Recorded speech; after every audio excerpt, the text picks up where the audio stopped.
I am amazed by the turnout here, and I just feel like I'm really feeling the support that all these students are giving me, and I just feel really loved. Those are the words of Cole Peterson. He's at the center of the bullying sit-in at Essex High School.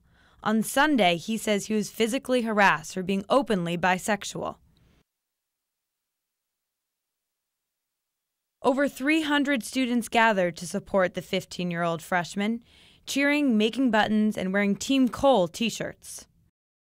We're one school and we're all different, but we're one love. We're all trying to support the same thing, which is to be against bullying. A handful of others gathered in support of Cole outside the school. It may be cold, it might have been snowing, but somebody earlier was just like, it's just, the snow's beautiful, so, and it shows that we got resolve and we're willing to stay here as long as it takes, and to prove a point that it's not all right at all. For Dwayne Peterson, Cole's father, today's action turned the incident around. This week was really awful. My kid was beat up in a hate crime, and then he came to school and was repeatedly harassed once he got to school. So the beginning of this week was really bad. And then it just all turned around, and the kind of outpouring of support and love for him is really amazing. The school allowed the students to attend the sit-in during their free periods. That way, they could express their views without disrupting their studies. Because administrators believe that what the students have to say is important. We really saw it as being on the same page and wanting to hear their voices. I think that we'll continue to talk about means to continue to hear their voices and channel some of the suggestions and how to make improvements. And that's exactly what Cole Peterson is hoping for. But if he isn't satisfied, If nothing happens after this, then we will schedule more events, maybe not another sit-in, but more protests, and try to keep protesting this until the administration does something. In Burlington, Kylie Atwood, News Channel 5.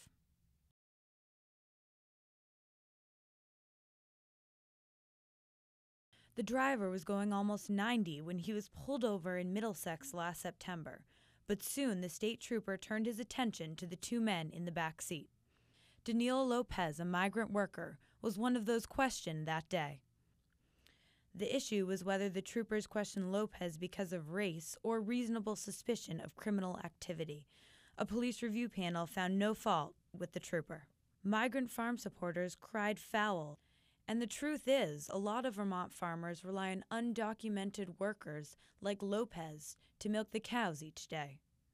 And this week, the State Human Rights Commission concludes that the Mexican workers were victims of racial discrimination. It can help change police attitude, and hopefully what happened to me won't happen to my peers in the future.